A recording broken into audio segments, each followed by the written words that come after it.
আর এবার চোখ রাখবো সন্দেশখালীর খবরে। সন্দেশখালীতে ফের সিবিআই এর টিম। সিবিআই এর 10 জন আধিকারিককে সন্দেশখালীতে নিয়ে যাওয়া হয়েছে এবং নথি নিতে পুলিশের কাছে সিবিআই। বসিরহাট পুলিশ সুপারের অফিসে সিবিআই।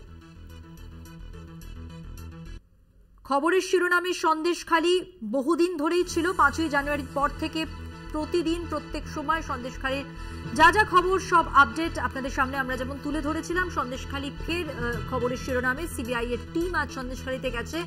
সিবিআই এর 10 জনের আধিকারিক সন্দেশখালীতে নথি নিতে পুলিশের কাছে সিবিআই। বসিরহাট পুলিশ সুপারের অফিসে সিবিআই।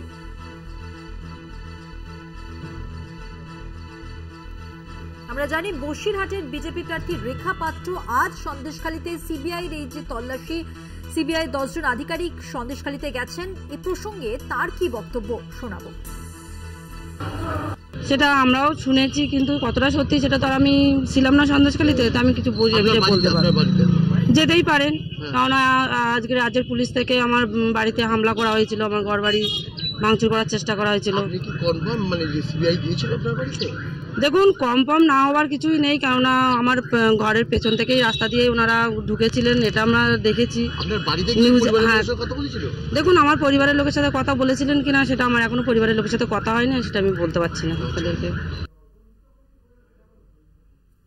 সঞ্জিত চক্রবর্তী আমাদের সঙ্গে টেলিফোন লাইনে রয়েছেন, আরো বিস্তারিত জেনে নেব সঞ্জিতের কাছ থেকে। সঞ্জিত, প্রথমেই জানতে চাইবো এই যে সন্দেশখালীতে সিবিআই এর টিম ঠিক কি কারণে, জানতে পারছো?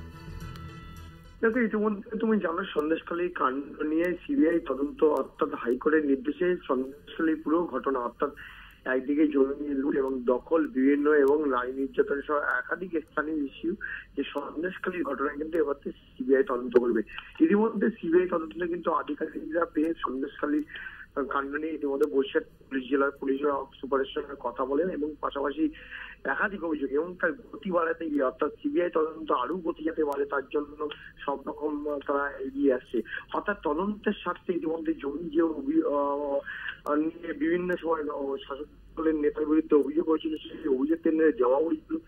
অর্থাৎ পুলিশের পক্ষ থেকে বেশ কয়েকটি জায়গা অভিযোগ কেন্দ্র তৈরি করা হয়েছিল, সেখানে অভিযোগ হয়েছিল সেই জমিগুলো একদিকে হস্তান্তর করা, অর্থাৎ সেই অভিযোগগুলো তদন্তকারীরা একবার তারা হস্তান্তর করে দেখতে চাইছে। অর্থাৎ যাদের যাদের এই অভিযোগ, ইতিমধ্যে তুমি জানো সিবিআই নিজস্ব একটি পোর্টাল করা হয়েছে, যেখানে সন্দেশখালী সিবিআই বলে যে পোর্টাল চালু করা হয়েছে, সেই তাদের বেশ কিছু বুড়ি বুড়ি অভিযোগ জমা পড়েছে। সেই অভিযোগের ভিত্তিতে কিন্তু ইতিমধ্যে তদন্তকারীরা বিভিন্ন জায়গায় যারা অভিযোগ করেছেন, পাত্রপাড়া, কালাচারিপাড়া সহ এক জায়গায় একদম মাঝের সরবেরিয়া সহ একাধিক জায়গায় কিন্তু তারা ঘুরেছেন।